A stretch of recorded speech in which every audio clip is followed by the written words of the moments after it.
So the starter kit I bought was used, came with this starter relay, starter solenoid. It said 84 tempo on the back. I tried cleaning it up. That was before I noticed this big old crack. But I kind of liked this simple thing, and there was already some holes drilled. So I just ordered a replacement off of Amazon. And I'm going to mount it just using a couple of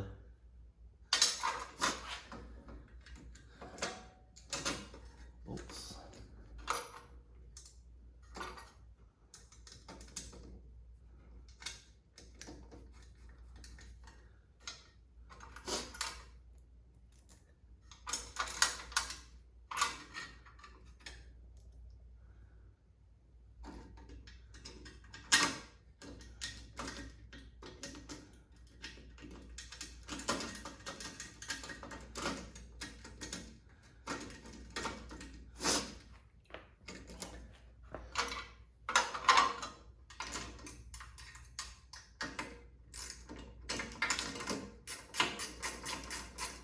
I went ahead and prepped one end of these cables that I just had lying around that don't fit anything I own. And I'm gonna need one that goes down to the starter, obviously. And one that goes to the battery. That'll be coming off of there. Should be plenty long to do that. And then if I get a right side battery, right side positive battery, it should only need to be about yay long. And then debating on whether I need 2 ground straps or not. Probably just go one down to the engine. So obviously they make crimpers to do what I'm about to do, but I've had success with just using the vices. Oops. Just using the vise to kind of get it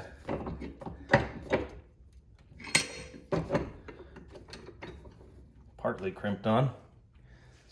And then I take a punch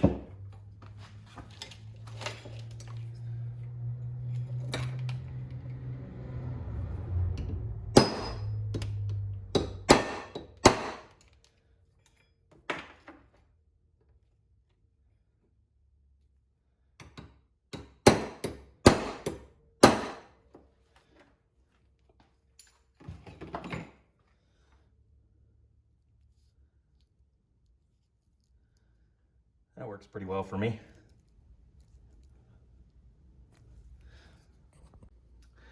All right, so I got the cable made up, and you know, this kit I bought actually did come with some cables, and being as this is a budget build, I probably should have just reused those, but I already had these cables laying around, and the other ones were pretty disgusting looking, so I decided to use them. I did have to open up that hole a little bit, because this terminal is larger than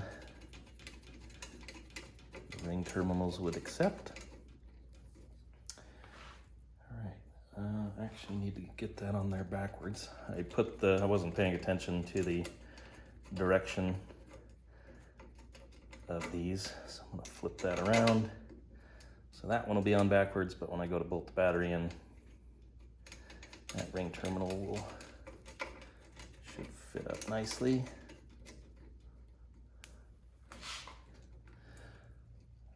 So hopefully that'll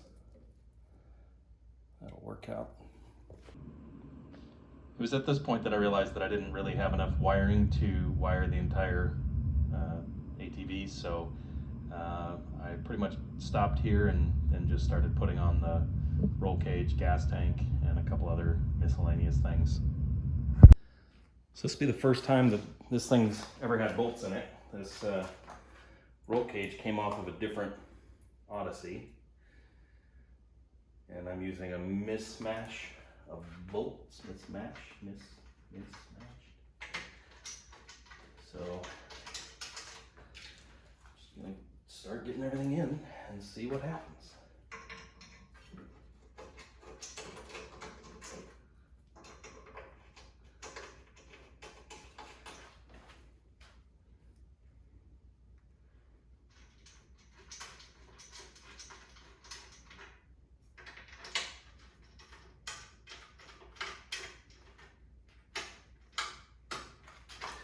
I did run a tap through all of these ahead of time,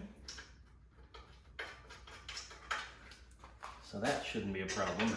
It's just the alignment where, see, when I pull this side down, the front goes up. I haven't tightened anything yet, so we'll save the shiny new bolts for the outside.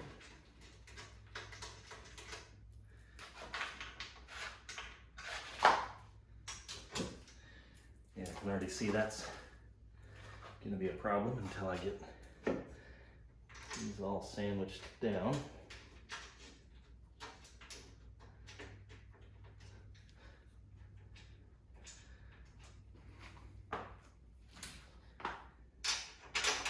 Oh, that's not even the right size.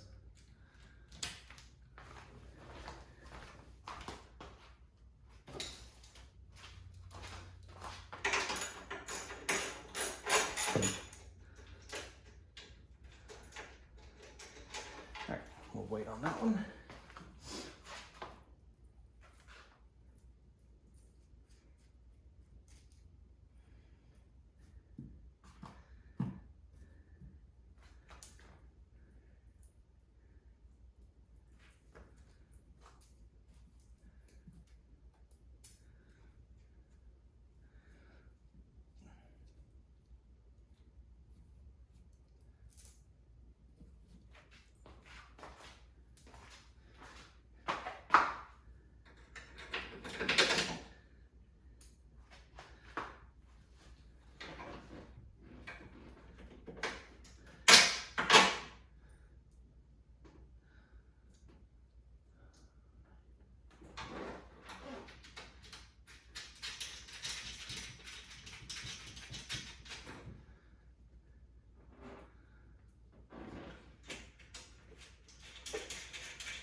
I realized I might be able to get to that.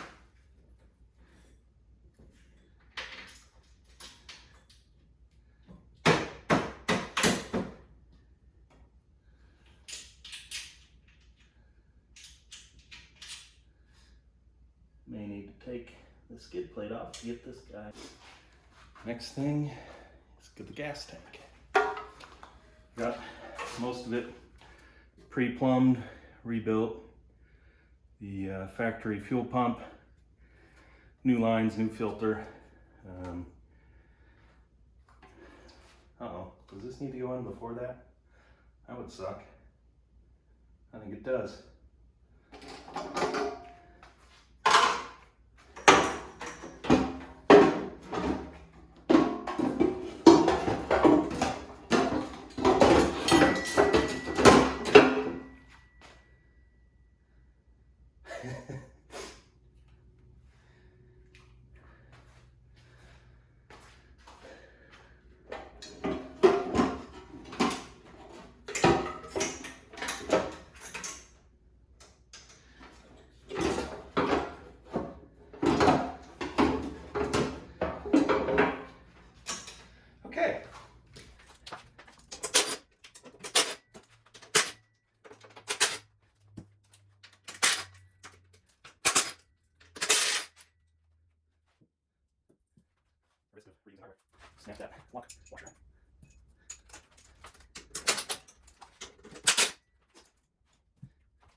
hardware that should work.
That's why you don't use stainless hardware.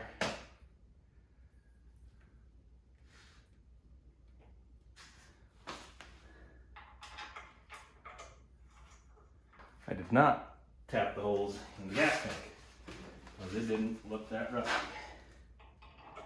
Apparently I should have.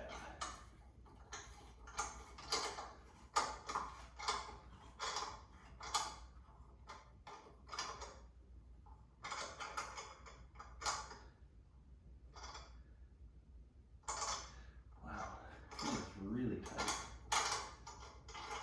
Are these screws just too long?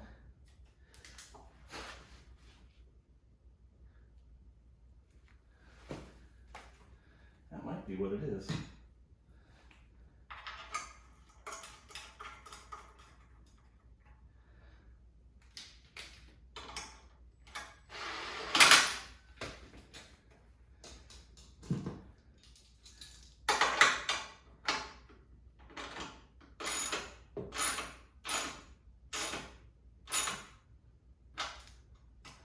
Nope. Just needed a little bit more room to grow.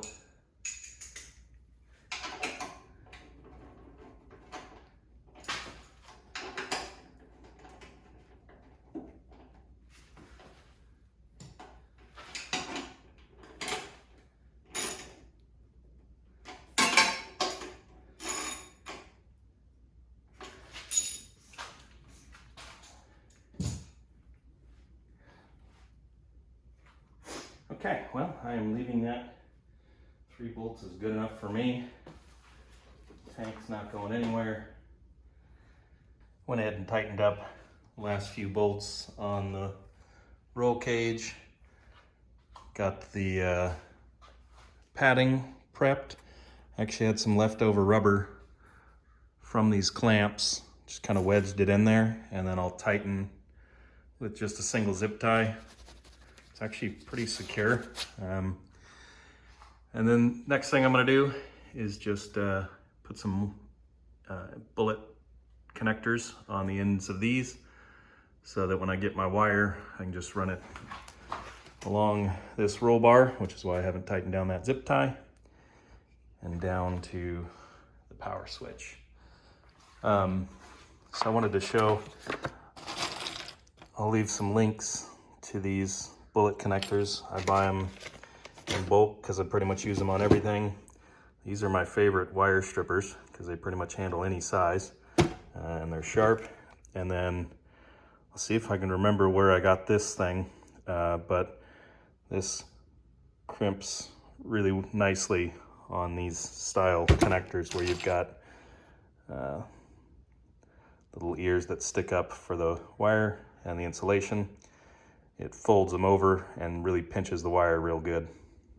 See if I can do this one-handed. So once you get the insulator, a little insulated cover on, you just bring this up, smash it down real good. You can see how those ears fold over. And I'll do this with 2 hands later. Then you go up a size.